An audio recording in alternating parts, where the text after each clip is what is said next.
The day the echo began was not marked by thunder, but by stillness. The kind of stillness that makes you hear your own breathing. The kind that makes the clock louder and turns sunlight into a weight on your shoulders. I remember standing by the window, watching the wind play with the curtains. It was morning. The kind of morning that carries an invisible ache, the one you don't name, but feel in your chest. My name is Eleanor Hart. I am 62 years old, and I have lived long enough to watch patterns repeat, in love, in loss, and in silence. Every woman in my family lost her child before 30, a line of heartbreak that stretched farther than any memory could hold. My grandmother, her mother, and the one before. Each of them loved, and each of them buried that love too soon. I was the first to survive it. But survival is a strange gift. It doesn't end the story. It only makes you remember. When I turned 29, I stopped sleeping. Every dream ended the same way. A river, a voice calling my name, a child's laughter swallowed by the water. At first, I thought it was only fear, the kind of fear women inherit like jewelry, passed down quietly, generation to generation. But that year, the dreams changed. They stopped being dreams. One morning, I woke up with the sound still echoing in my ears. A laugh that wasn't my son's. Higher. Distant. It lingered. And when I looked at the clock, its hands weren't moving. They had stopped at 6:13, the hour my grandmother's son had died. I didn't know that yet. I would learn it later. Fear makes you see ghosts in ordinary things. A shadow becomes a message, a noise, a warning. That morning, I touched the clock, and its second hand jumped once, as if time itself had held its breath. My mother was sitting at the table stirring her tea long after the sugar dissolved. She didn't look up when I entered. She never did. I said, "The clock stopped again." She said, "Leave it. It does that sometimes." I said, "Always at the same time." She froze for just a heartbeat, then changed the subject. That was her way of saying yes. You learn to read silence when you grow up around women like mine. We never said, "I love you." We showed it by staying quiet when it hurt, by pretending it didn't. I didn't want to live like that. But the older I became, the more I caught myself doing it too, pressing my lips shut when truth rose to the surface. Because truth is dangerous in families like ours. It shakes the ground. It calls things back from the river. That night, I couldn't sleep again. The wind moved through the house like a whisper. Somewhere far away, I heard a lullaby, faint, cracked, as if sung through water. I went to my mother's room. She was awake. She always was. She said, "You heard it too?" I nodded. She didn't ask what it was. She didn't have to. Her eyes looked smaller in the dark, tired like she'd been carrying something that didn't belong to her. She said, "It begins around your age. It always does." And just like that, the thing I had feared most became real. Not a nightmare, a tradition. I whispered, "What begins?" She turned away. "Dreams, sounds, you'll see things that aren't yours."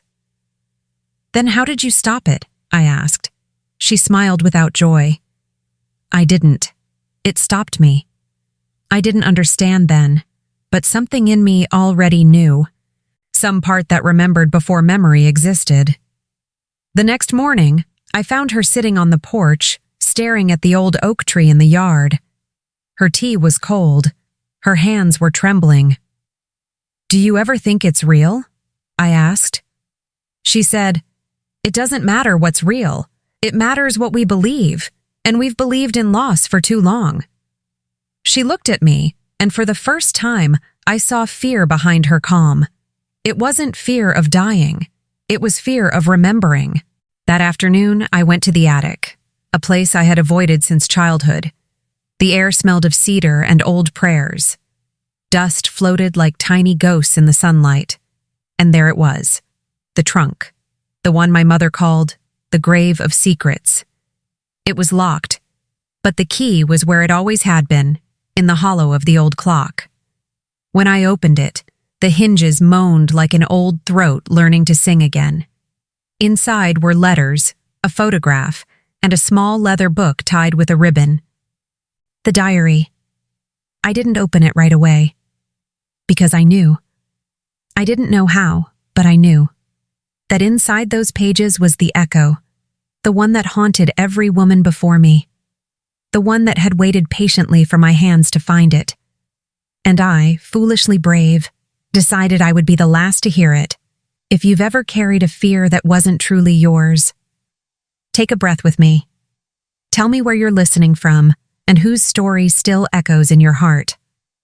The next morning began like all the others. Soft light, the hum of a refrigerator, my mother's slow footsteps on the kitchen floor. But something felt different. The air was thick, heavy, almost sweet, like honey left too long in the sun, the kind of stillness that hides a warning inside it. I made coffee. The sound of it dripping felt too loud. The house was awake, but the world outside wasn't. Even the birds were silent. My son, only 8 years old then, was still asleep upstairs. His breathing had always been my proof that the curse was over. But that morning, even his rest sounded fragile, like something the world could change its mind about. My mother sat by the window again, her hands folded in her lap. The same window where she'd once held me as a baby, watching the rain. Now she watched nothing. Her eyes moved, but they didn't see. I asked if she was all right. She nodded without answering.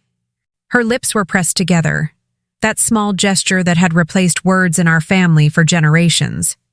I wanted to say her name, but when I opened my mouth, it wasn't her name that came out. It was a melody. Soft. Barely a hum. It slipped from my throat before I could stop it. A tune I didn't remember learning, but my body knew it. She froze. The color left her face. Then she whispered, "Where did you hear that?" "I don't know," I said. It came to me." She stood up so fast her chair scraped the floor. "Don't sing that again." Her voice cracked, not from anger, but from something older. Fear wearing the mask of command. I didn't argue, but the sound stayed in me. A melody that hummed beneath every heartbeat. That night, I caught myself humming it again while washing dishes.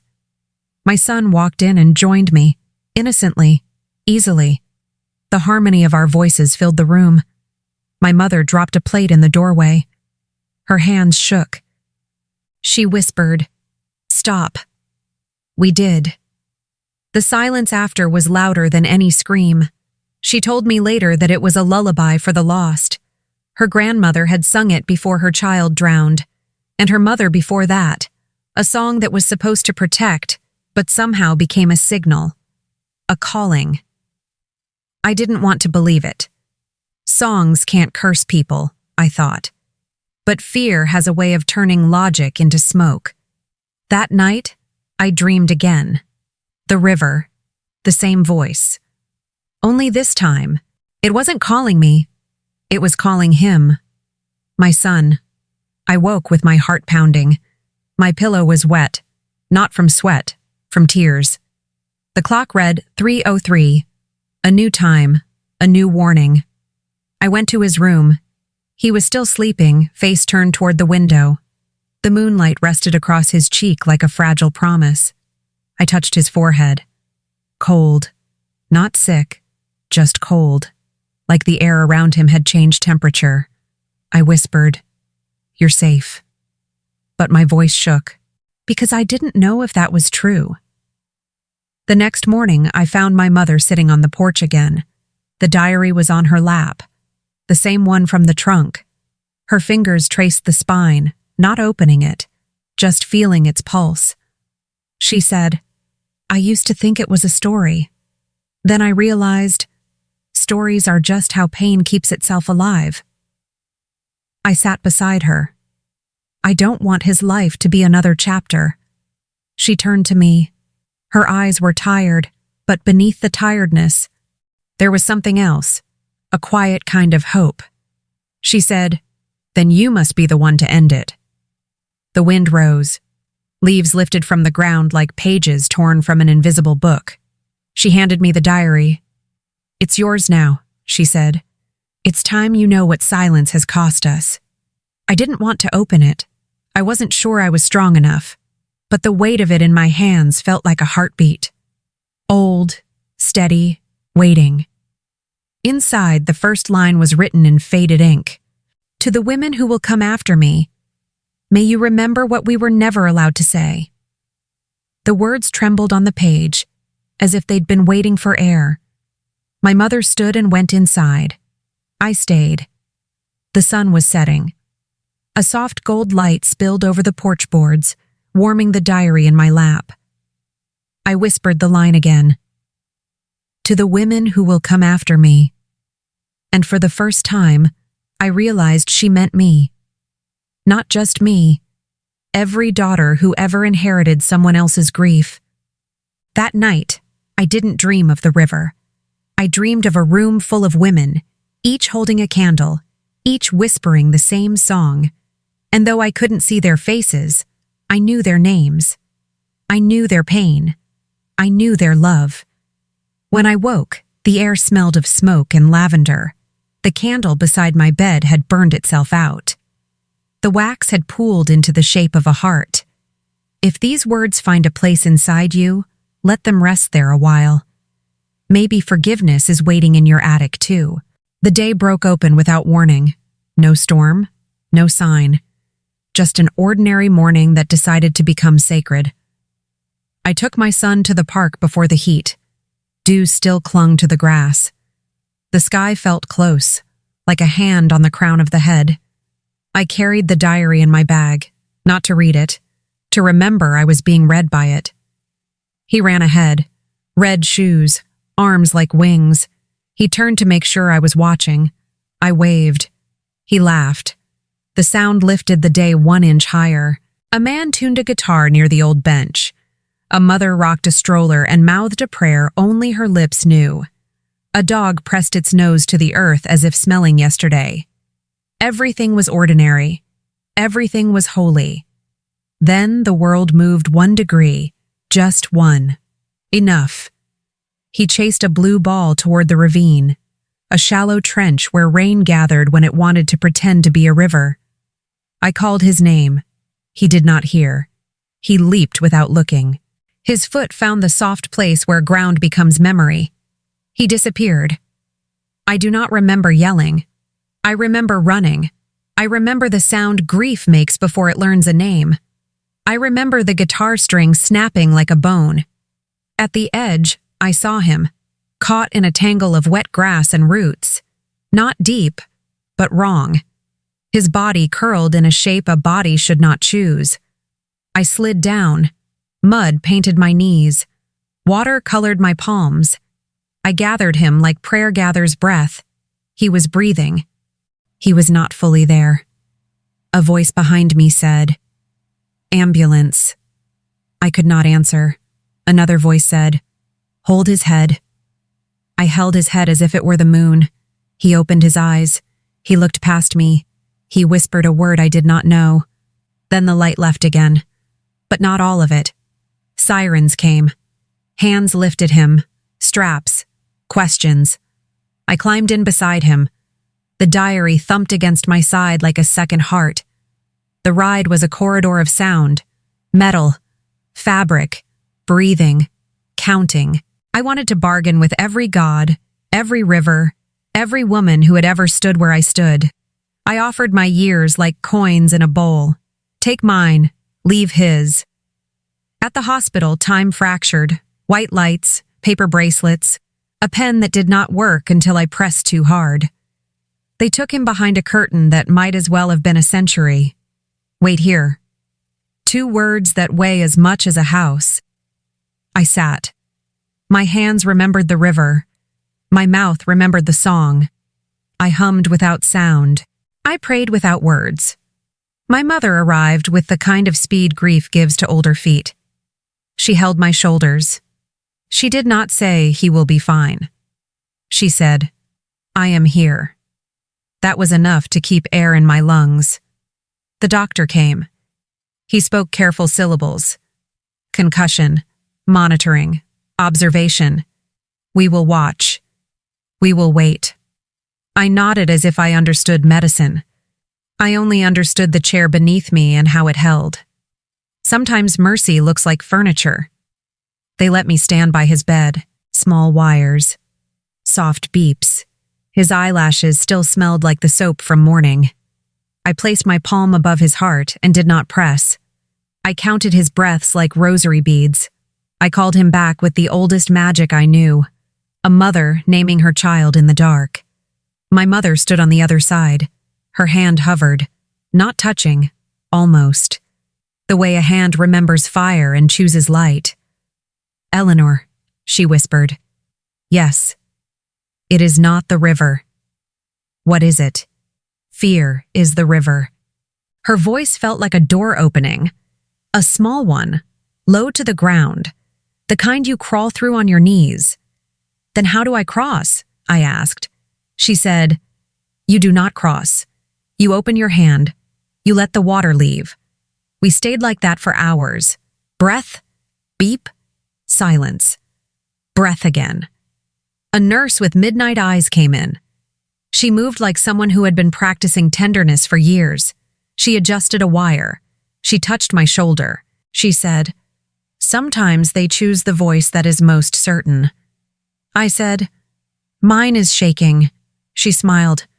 "Certainty is not sound, it is intention." The room softened around her words. Even the beeps seemed to breathe. I leaned close to him. I called his name the way the earth calls seeds, not loud, full. I told him about the blue ball, about the guitar, about red shoes drying on a sunny porch, about a future where the lullaby is just a song, not a spell. His fingers moved, just once, toward the place where my voice was. I closed my eyes and saw water leaving a field that had been flooded too long. I remembered the diary in my bag. I took it out. I opened without choosing a page. The book chose for me. He told me not to be afraid. He said the curse would end when someone loved without fear. I felt something shift under my ribs, not breaking, arranging. I placed the diary under his pillow.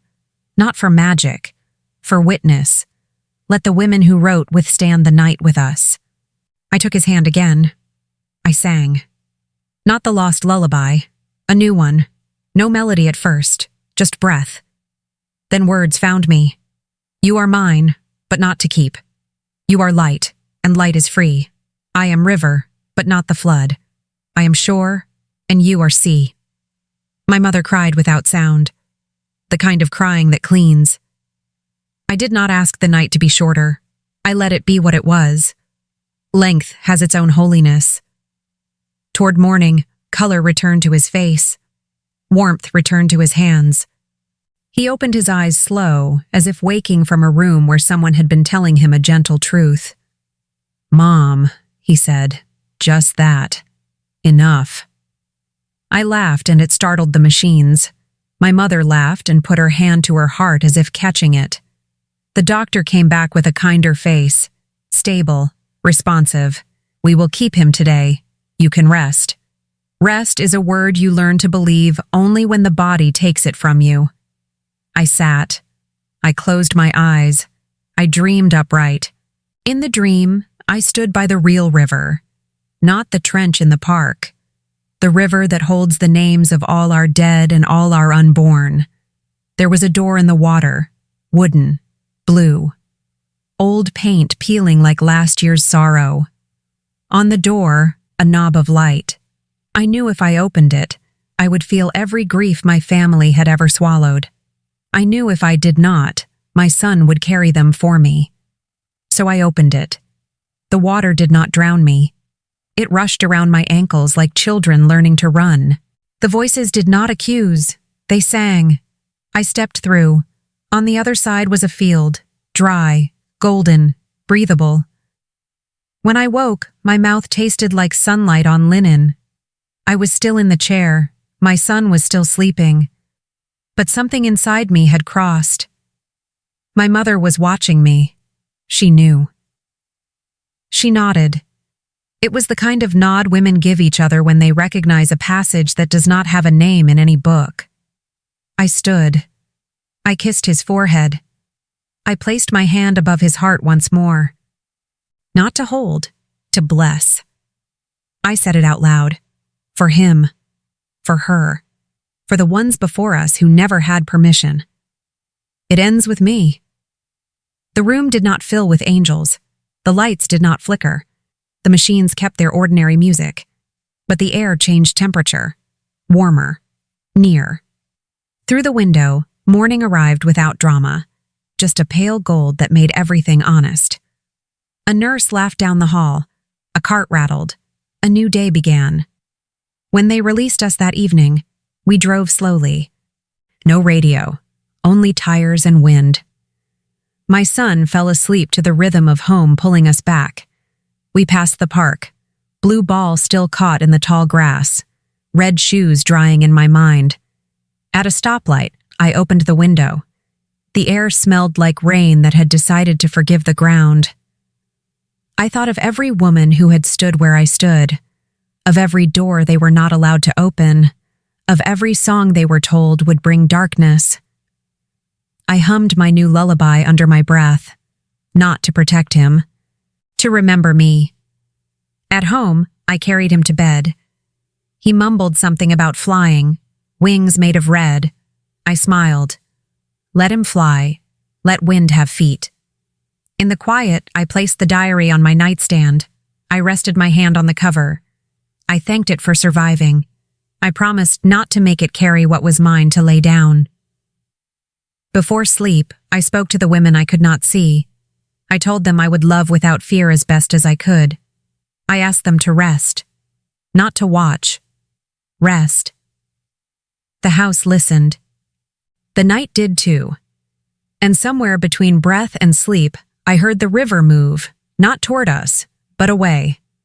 If this echo reached your heart, let it rest there a moment before you scroll. And if you wish, share your own echo below. A name, a line, a memory you are ready to let the river carry. I did not open the diary at once. I let it sit on my knees like a small sleeping animal, warm where my hands had been, cool where the air still owned it. The attic watched me. Old rooms do that. They lean in. They breathe with you. They wait to see if you will tell the truth. I ran my fingertips over the leather. Soft, thinned by time. It felt like the inside of a wrist, where the pulse carries messages no one else can read. I am 62 now, but memory makes its own calendar. As I held the book, years folded and unfolded, I was 29 again. I was 8. I was not yet born. I was all of us. Downstairs, a pipe clicked. The sound traveled through the house like a signal. Not a warning, a permission. I closed my eyes. I let my palms feel the weight, not heavy, not light, exact, the weight of what we never said. I whispered to the cover, as if it could hear. I am here. I am listening. Please be gentle. Dust shifted in the slant of light. A tiny constellation moved one step to the left. I took that as an answer. I did not open it yet, because I remembered something else. A day when my mother was younger than I am now. Her hair still dark. Her hands still hopeful. We were standing in this same attic. I was a girl, swinging my feet off the edge of a box, kicking air because children make wind where there is none. Do not touch the trunk, she said. Her voice was careful, like a person holding a cup to the brim. I asked, why not? She said, because some things return when you call them. Then she turned her face away, the way women turn when they do not want their daughters to learn sadness by reading lips. I learned anyway. Daughters always do, even when no one teaches them, especially then. I opened my eyes again. The diary waited. The ribbon lay like a vein across the cover. Blue once, now a gray that remembered blue. I thought of the morning in the park, mud on my knees, water on my hands, my son's breath moving back toward me, the new lullaby finding its way out of my throat. I thought of the nurse. Certainty is intention. So I made one. I set it inside first to see if it fit. I am not opening a curse. I am opening a door. Words change rooms. This one did. The attic softened. The light grew kinder. Still, I waited. Not from fear, from respect. You do not rush a river. You match its pace until it trusts your feet. I placed the diary on the floorboards. I knelt beside it. My knees complained. Age speaks honestly. I smiled at the honesty and let it be a small prayer. I pressed my palm flat on the cover. My skin warmed the leather. The leather warmed my skin. A quiet exchange. A truce between centuries. I thought of my great-grandmother's hands. Flour in the lines, water at the wrists, a ring that sometimes slept in a teacup while she kneaded bread. Hands that knew how to hold and how to let go. Hands that wrote when speaking would have broken the room. "Help me," I whispered to those hands. "Teach me how to carry this without drowning in it." A tiny wind moved beneath the eaves, just enough to stir the ribbon. It lifted, then settled, like a breath that changed its mind. I reached for the knot. My fingers remembered how to be careful. I do not know who taught them. Grief, probably. Grief is a strict teacher, so is love. I loosened the ribbon inch by inch. No hurry, no hurry, no hurry. When it fell open, the ends lay on either side like small rivers that had finally found the sea. I touched the spine. It felt alive. I slid a nail under the cover and lifted. Then I stopped. Half open, the way a door pauses when a hand on the other side is doing the same, because something rose up from the inside. Not a smell only, a feeling. Lavender, candle smoke, soap. And also, the ache of a chair that remembers the weight of someone who does not sit there anymore. I could have closed it then. I could have chosen another life. There was still time for that. There is always a moment right before the moment when you can go back to not knowing. It is the last mercy of ignorance. I did not take it. "My name is Eleanor," I said softly, in case you forgot.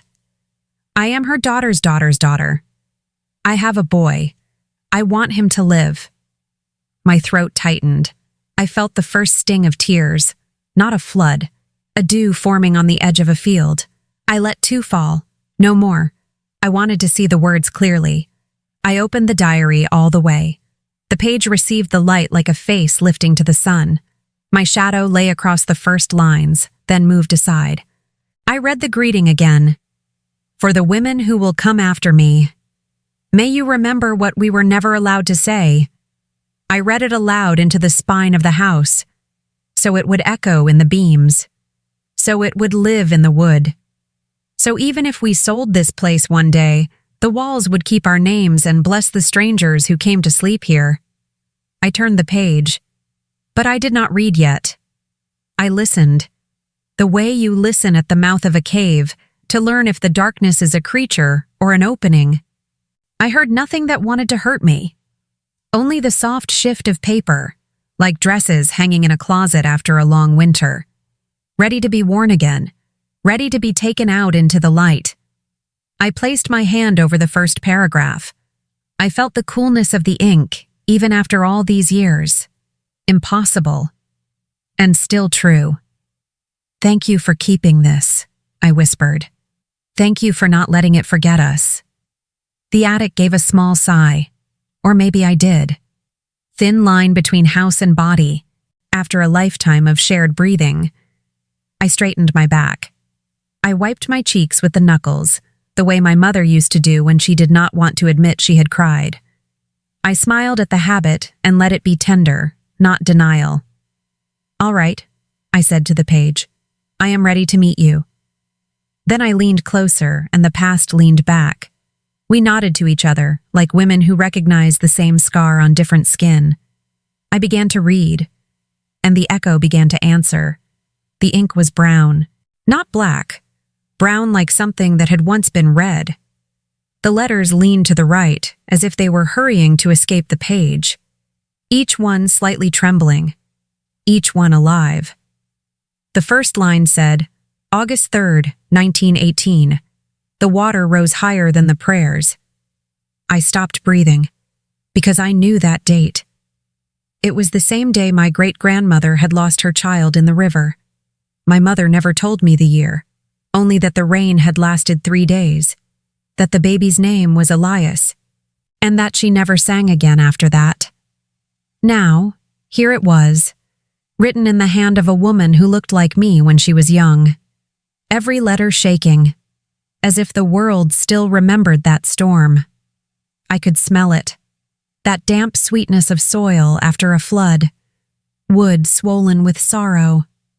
I could hear the sound of something heavy being dragged across a floor, maybe a bucket, maybe a coffin.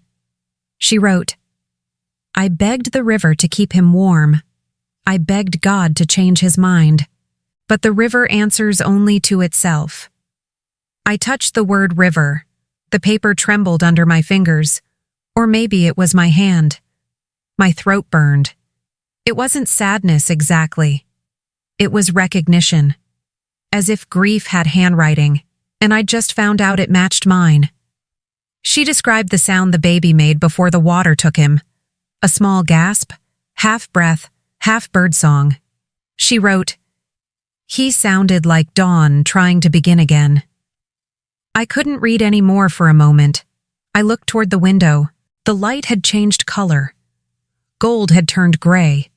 Outside, branches brushed the glass, like hands asking to be let in. I whispered, I see you. Not sure to whom, to her, to the boy, to the echo that had never left. Then another line caught my eye. The midwife said the curse skips one woman, then returns doubled. My pulse stumbled. The page blurred. I read it again. And again. I remembered my grandmother, how she'd carried 4 children and buried 2. And my mother, me, her only living one. Skipped one, returned doubled. I traced the phrase with the edge of a nail until it left a mark on my skin, a reminder, a question, a prophecy I refused to accept. I turned the page. The handwriting changed slightly, thinner, faster, as if the writer were running out of time. If I die before 30, she wrote, bury this book with me. If it finds its way back to you, don't open it, unless you have a daughter. I swallowed hard. I could feel my heartbeat in my ears. I thought of my own mother opening the trunk, of her whispering that line in the park. The child chooses what the mother hides. Now I understood. She had opened the book, and she had me. The attic was very still. I could hear the tick of the old clock downstairs. It didn't sound like time. It sounded like footsteps. I read on. Each line pulled me closer, the way a tide pulls a body that has stopped resisting. I dreamed of her. The one who will finish what I could not. She had my hands, but her eyes were older. She will not drown. She will walk into the water, and the water will open for her. My skin prickled. I closed my eyes. In the darkness, I saw ripples of light. A woman standing in the river, the water dividing around her knees, the reflection of a child behind her. When I opened my eyes, the attic seemed brighter. Not daylight, something else. Something remembering how to forgive itself. I reached for a pen. The first thing that came to my mind was not a question. It was an apology. I'm sorry you had to carry this alone. I'm sorry no one believed your pain could be holy. Then I stopped, because something strange was happening. The ink on her page, the brown ink, was darkening. Not spreading, deepening, like the words were drinking my breath. I felt dizzy. I put the pen down. The attic swayed a little. I leaned my hand against the beam and breathed slowly. When I looked again, a new sentence had appeared under the old one. Same handwriting, same tremble. Do not apologize, just remember. My hands shook. I whispered, "How?" And I swear, for one impossible heartbeat, the ink moved. It curled slightly at the edges as if smiling. I closed the diary gently, not from fear, from awe. I sat there, letting the quiet settle back around me. A bird landed on the roof, its claws tapped against the shingles like fingers on a drum. 3 times. A rhythm I somehow knew. I whispered, 3 generations. And the air seemed to agree. If your family ever kept a silence too heavy to lift, breathe with me. The attic doesn't belong only to Eleanor. Every woman inherits a room she must one day open. That night, I brought the diary downstairs. I didn't want it to be alone. Or maybe I didn't want to be. The house was quiet, except for the hum of the old refrigerator. That sound always comforted me. Proof that something was still alive, still working, even when everything else slept. I placed the diary on the kitchen table. The lamp cast a small circle of light, like a stage waiting for truth. I traced the edge of the cover with my thumb. Every groove, every crease. It felt like skin. It was skin. Generations thick. I whispered, "What do you want me to know?" And the strangest thing happened. I didn't hear an answer, not exactly. But I felt one. A vibration started under my ribs, faint, then stronger. Like the echo of a voice that had traveled too far, finally finding its way home. It wasn't words, it was rhythm, like the hum of a lullaby with no language. I closed my eyes and listened. The sound wasn't coming from outside, it was inside, in the blood, in the breath, in the space between my heartbeat and the ticking of the clock. It said nothing clear, yet I understood everything. It was the same melody that had escaped my throat the day in the kitchen, the same one my mother had feared, the same one my son had joined without knowing why. It was the lullaby of our lineage, the song beneath the ink. The diary lay open on the table. The pages didn't move, but the air around them shimmered slightly, as if heat had risen from invisible fire. I reached out. My fingertips stopped just above the page. I didn't touch it. I hovered there, and the vibration grew louder. A soft sound, half hum, half sigh, filled the kitchen. I thought it was coming from the lamp. But then I realized it was me.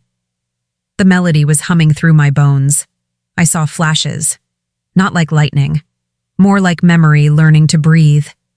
A young woman in a white dress, ankle-deep in river water, her hands trembling as she held a child wrapped in a blanket, her mouth moving, not in words, but in song.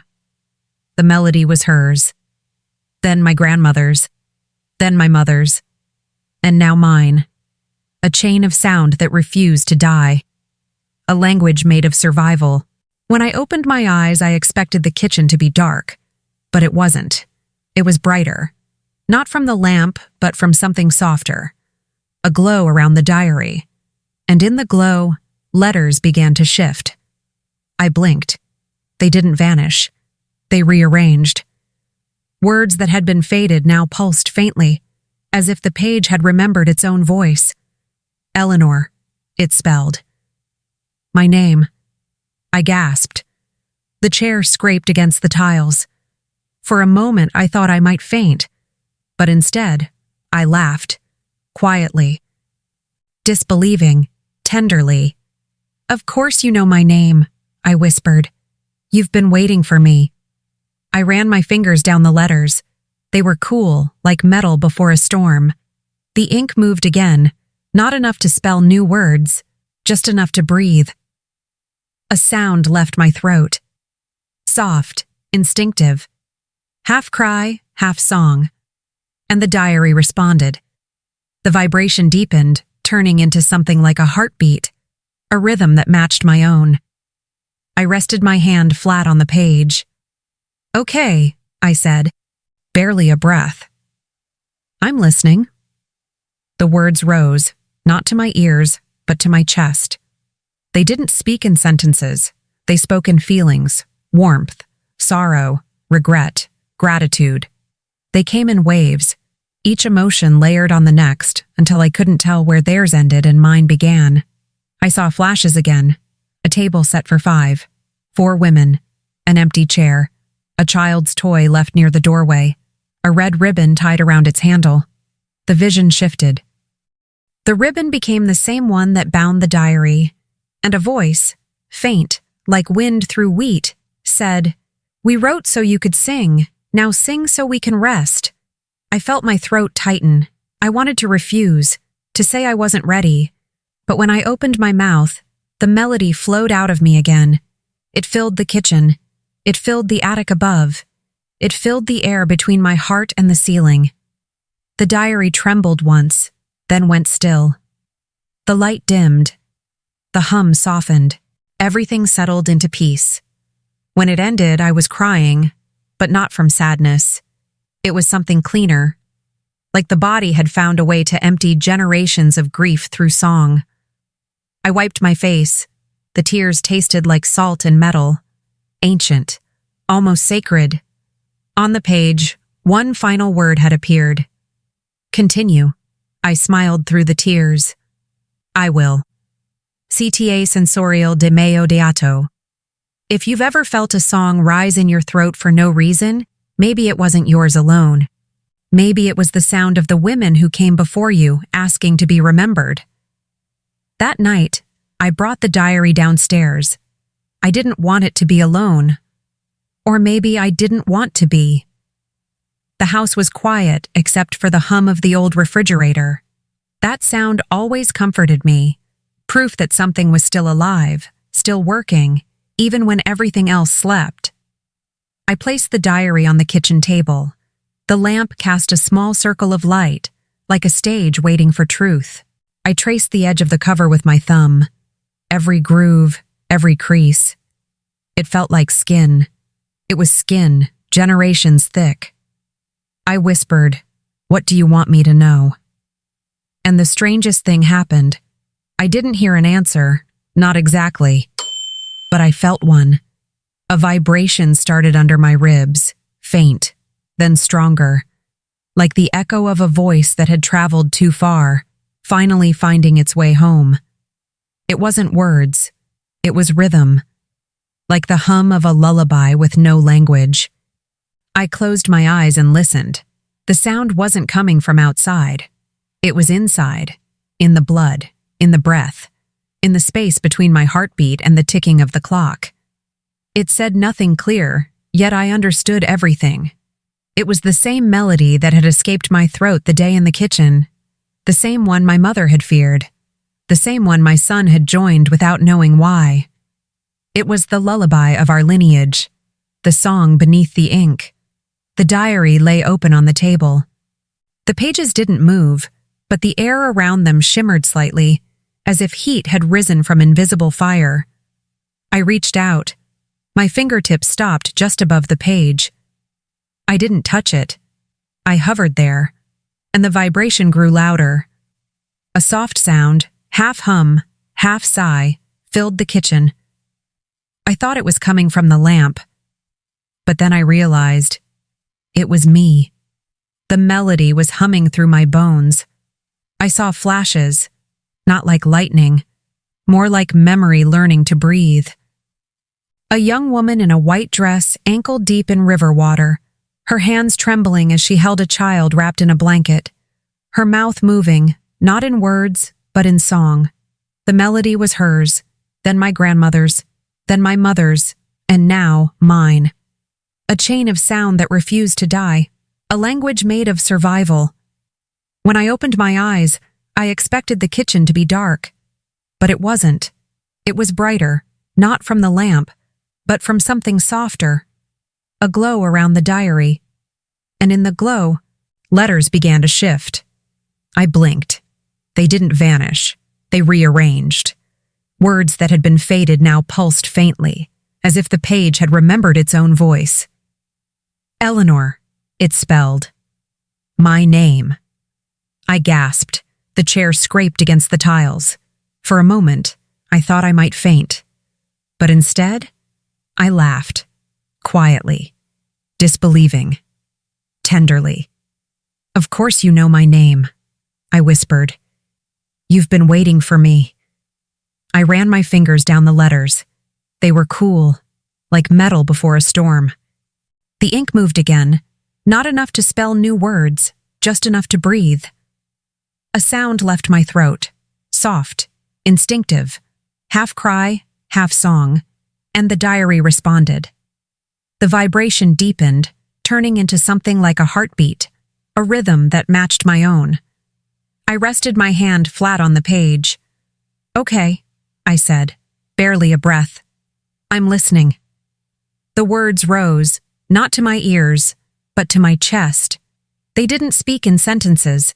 They spoke in feelings, warmth, sorrow, regret, gratitude. They came in waves, each emotion layered on the next until I couldn't tell where theirs ended and mine began. I saw flashes again. A table set for 5, 4 women, an empty chair, a child's toy left near the doorway, a red ribbon tied around its handle. The vision shifted. The ribbon became the same one that bound the diary. And a voice, faint, like wind through wheat, said, "We wrote so you could sing. Now sing so we can rest." I felt my throat tighten. I wanted to refuse, to say I wasn't ready. But when I opened my mouth, the melody flowed out of me again. It filled the kitchen. It filled the attic above. It filled the air between my heart and the ceiling. The diary trembled once, then went still. The light dimmed. The hum softened. Everything settled into peace. When it ended, I was crying, but not from sadness. It was something cleaner, like the body had found a way to empty generations of grief through song. I wiped my face. The tears tasted like salt and metal, ancient, almost sacred. On the page, one final word had appeared. Continue. I smiled through the tears. I will. If you've ever felt a song rise in your throat for no reason, maybe it wasn't yours alone. Maybe it was the sound of the women who came before you, asking to be remembered. By the time I reached the next page, the candle had burned almost to the end. Its flame was small, but steady, like something that refused to die, even when no one was watching. The word at the top of the page was simple. One word only. Forgive. I stared at it for a long time. It didn't feel like a command. It felt like an echo. A word that had traveled through generations and now waited in my mouth, asking to be spoken aloud. I tried. But the sound wouldn't come. It stayed trapped behind my tongue, where fear and love still shared the same room. Forgiveness had never come easy in our family. We were experts at endurance, not release. We carried our pain like heirlooms, polished it, passed it down wrapped in lace and silence. My mother used to say, "Some things are too heavy to set down." I believed her, until that morning. Because when I saw that word, forgive, I realized something. We had mistaken weight for worth. The more it hurt, the more we thought it proved we had loved deeply. But love isn't measured by how much you can suffer for it. Love is measured by how much of yourself you are willing to set free. The diary's ink seemed darker now, as if it was absorbing light. I touched the word again. It felt warm, almost pulsing. And then, without meaning to, I said it, out loud. The sound cracked in the middle, but it existed. It was real. Forgive. The room changed. Not in light or color, in feeling. The air thinned, then deepened, like the moment before rain. I felt something shift in my chest, a pressure easing, as if someone had untied a ribbon I didn't know was there. I closed my eyes. Behind them, a vision came, clearer than any dream. The river again, but not dark this time, not hungry, soft, golden, alive. I was standing at its edge, barefoot, the earth cool beneath me, the water whispering my name, not to take me, but to give something back. And from the middle of the river, a figure began to appear, not walking, rising. A woman, her dress soaked but shining in the light.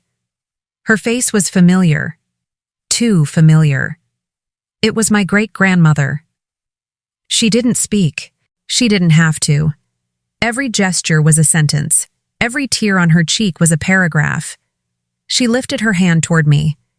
In it, she held a small bundle wrapped in linen. She opened it slowly. Inside, there was a lock of hair, the color of wheat in summer, and a ribbon, blue as twilight. She pressed them to her chest, then held them out. I shook my head. "No," I whispered. "They're yours." She smiled. Not sad, not sweet, just true.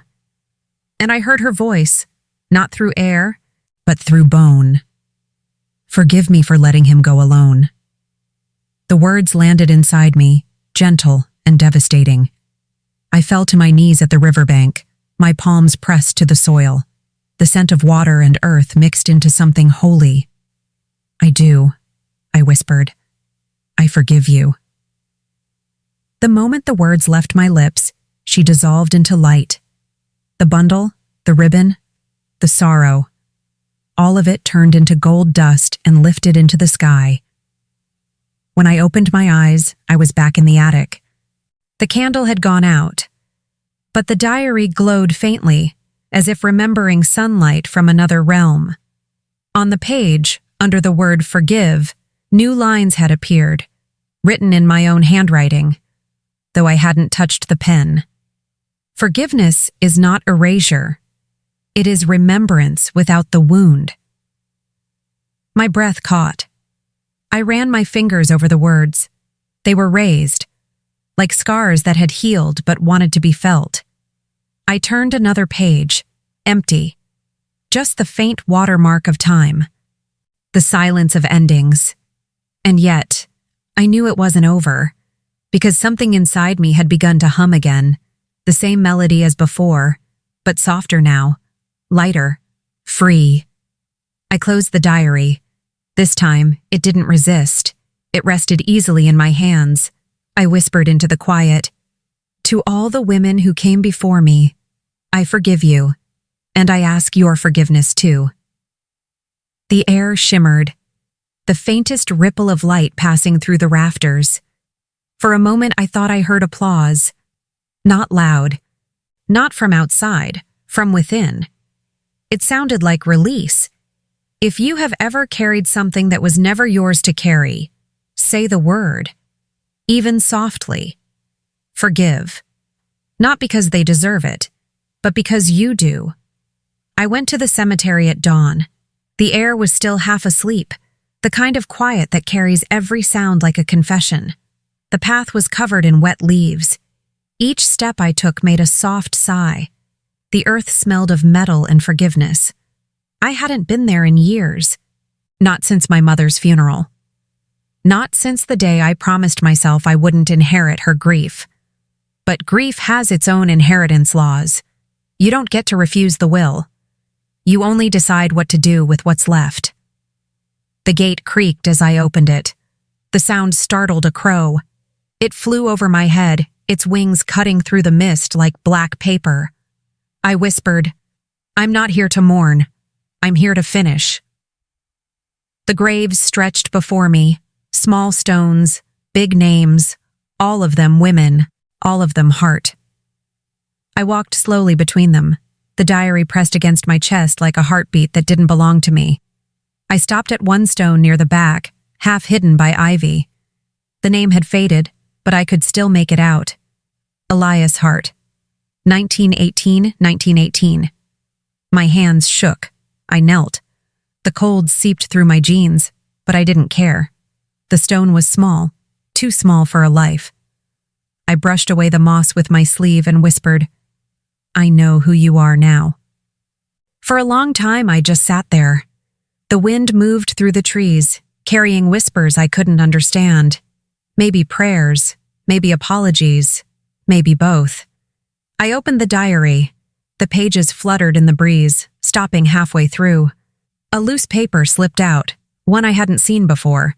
It was folded twice, edges yellowed, ink almost gone. I opened it carefully. It wasn't handwriting this time. It was a drawing, a circle. Inside it, a river, a moon, and 3 women standing hand in hand. Below it, one sentence. When the circle is complete, the river will rest. I looked up. The sun was rising behind the willow trees. Its light touched the stone, turning the letters gold for a heartbeat. I took the ribbon from the diary, that faded blue thread that had held generations in silence, and tied it gently around the grave. It fluttered in the wind, a fragile flag of surrender. I forgive you, I said again. Then softer, I forgive me. A single leaf fell between my knees. I watched it spin slowly before landing on the soil, settling exactly over the word Elias. The air grew warmer. The sound of the wind changed, less mournful, more like breathing. And then I heard it, the lullaby. Faint, coming from nowhere and everywhere. It wasn't my voice this time. It was theirs. All of theirs. The mothers, the daughters, the women who had come and gone before me. Their harmony filled the space between trees, between tombstones, between heartbeats. It wasn't sorrow. It was release. It was what joy sounds like after centuries of silence. I stood still holding the diary. It was warm.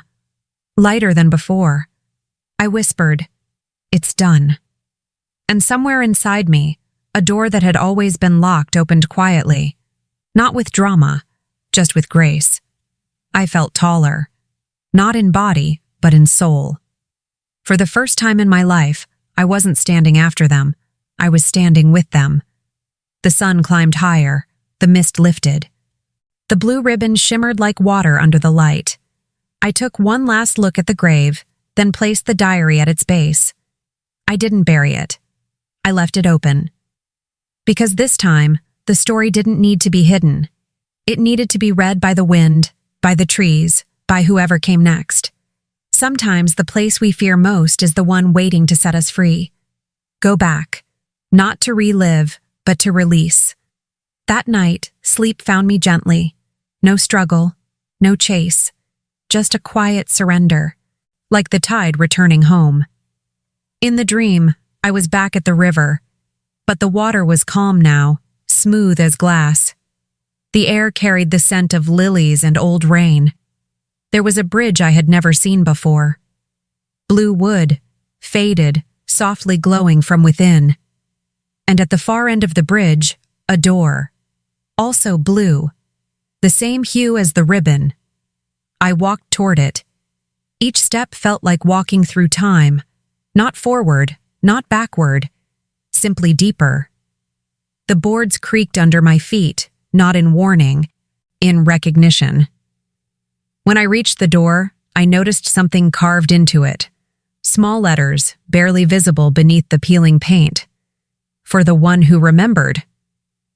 My hand trembled as I reached for the handle. It wasn't cold. It wasn't warm. It simply fit. The moment I turned it, light spilled out. Not blinding, just pure. The color of forgiveness. Inside, a room waited. It was the attic, but transformed. The air was clear. The dust had turned to gold particles floating like stars. On the floor, the diary, open again. The pages moving slowly as if a wind from another realm was turning them one by one. I knelt beside it. Each page now carried a name. Not dates, not deaths, just names. Clara, Margaret, Helen, Eleanor.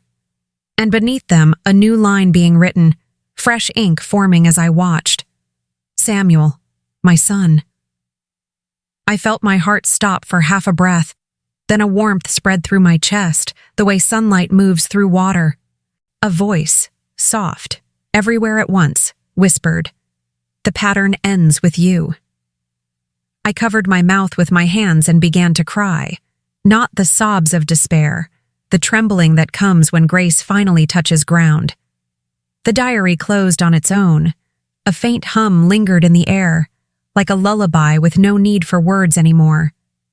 Then the blue door swung wider, revealing something beyond it, a landscape of light, rolling hills made of memory and sound. Standing there were the women, all of them. My mother, her mother, the ones whose faces I'd only known from yellowed photographs. They smiled, no sorrow left in their eyes. One of them, the eldest, stepped forward. She looked so much like me, it hurt to see her. She reached out her hand. In her palm rested the blue ribbon, now new again, shining softly. I took it.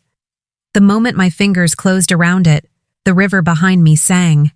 Not mournful, triumphant. The light brightened and the scene began to fade. The last thing I saw was her lips forming words I didn't hear, but somehow understood. Live fully. The story is complete. Then the door closed, gently, lovingly. I woke before sunrise. The house was still. The air smelled of rain and candle smoke, and on my pillow lay the blue ribbon, real, warm, untied. I held it in both hands. It pulsed once, like a heartbeat saying goodbye. I smiled. "I know," I whispered. "I'll make sure he sings, not suffers." Outside, the first bird began to call. The sound echoed through the quiet rooms, a new kind of lullaby, one meant for beginnings, not endings. When you wake from the dream that has followed your family for generations, don't try to forget it. Breathe it in. Then build something beautiful on the ground it finally left behind. Morning came quietly. No thunder, no omen. Just a slow unfolding of light through the window. The house breathed with me. Every floorboard, every corner of dust, felt softer, as if it too had forgiven itself overnight. I made coffee. Steam rose in gentle spirals, the kind that invite thought but not worry. For the first time in years, I didn't check the clock.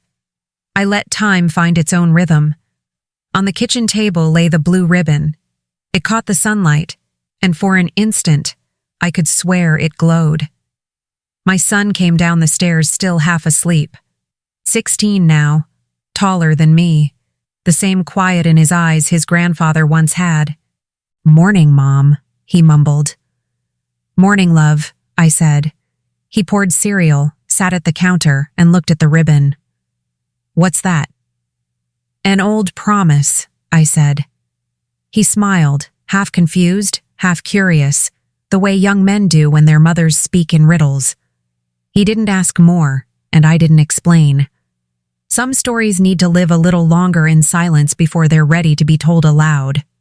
While he ate, I watched the morning light shift on his face. Every flicker of gold felt like a lifetime I almost lost. I thought of the river, the women, the song, the dream. How everything had conspired to bring me here, to this very moment, watching my child breathe without fear. I whispered under my breath, "Thank you." Not to anyone specific, just to life itself. After he left for school, I went upstairs to the attic. The air smelled different now, warmer, alive. The diary was still there, exactly where I'd left it, open to the last page. But something new had appeared. At the very bottom, in handwriting that wasn't mine, was one sentence. "Silence was our prison. Let your voice be our freedom." I touched the words and felt no fear, only tenderness. So I began to speak, not loudly, just enough for the walls to hear. I told them everything. About the curse, the song, the forgiveness, the dream. I said their names, each one, slowly, lovingly, like lighting candles in a church with no roof. Clara, Margaret, Helen, Eleanor. When I finished, the attic felt lighter. I could almost hear laughter, the kind that comes from women who finally put down their burdens. I took the diary downstairs, placed it on the shelf beside my son's favorite books. He might not open it for years, maybe never. But it didn't matter, because it no longer held pain. It held truth. That's all stories want, to be known. That evening, we sat together on the porch. The air was thick with the scent of honeysuckle and rain. He leaned his head on my shoulder, something he hadn't done since he was little. "Mom?" he said. "Yes? You hum when you cook. What song is that?" I smiled. "It's an old one, but it doesn't belong to sadness anymore." He nodded. Then, without realizing, he began to hum it too. The sound carried out into the night, soft and steady, like a lullaby meant for the world. The stars came out slowly. The moon rose, bright and blue, reflected in the glass of the window like a small door that had never truly closed. I thought of my mother then, and her mother, and all the mothers who never got to see peace in their children's faces. And I whispered the only prayer I had left. May every silence in every woman's heart one day turn into a song. If this story found you at the edge of something you didn't know how to end, maybe this is your sign. Some patterns aren't broken by force, they dissolve.